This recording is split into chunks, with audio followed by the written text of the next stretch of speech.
It was the tweet heard round the world. Del movimiento Me Too. Here in South Korea. Here in France. New cases of sexual misconduct. More women coming forward with allegations of sex. Step down as director. Workplace violence. Comment in the healthcare industry. The victory for women's rights in Japan. The Me Too movement helped shine a light on sexual harassment at work around the world and helped some survivors get the justice they deserve.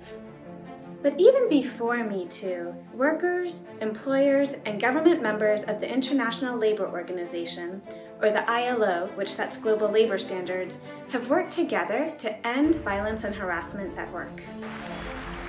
In June 2019, the ILO adopted the Violence and Harassment Convention, or C-190. So how does this work, and what difference will it make?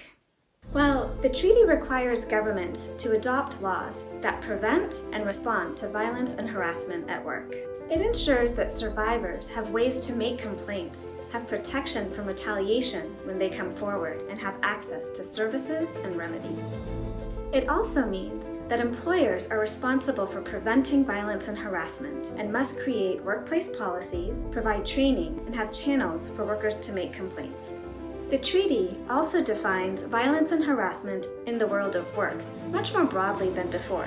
Violence and harassment are defined as psychological, physical, economic, or sexual harm. Protections from these harms don't just apply to people working in sites like offices and factories, but anywhere they're doing activities related to work, like work events, commutes, private homes, or schools. Everyone facing violence and harassment related to work is protected. This includes workers, job applicants, job seekers, interns, volunteers, and those working in informal settings like domestic workers and street vendors. This is more important now than ever, as many workers are facing unprecedented work challenges due to the coronavirus pandemic.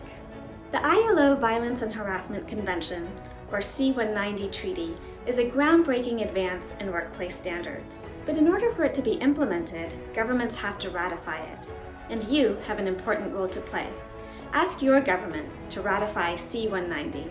It's about time that everyone can work in dignity and safety, and that we don't see headlines like these anymore.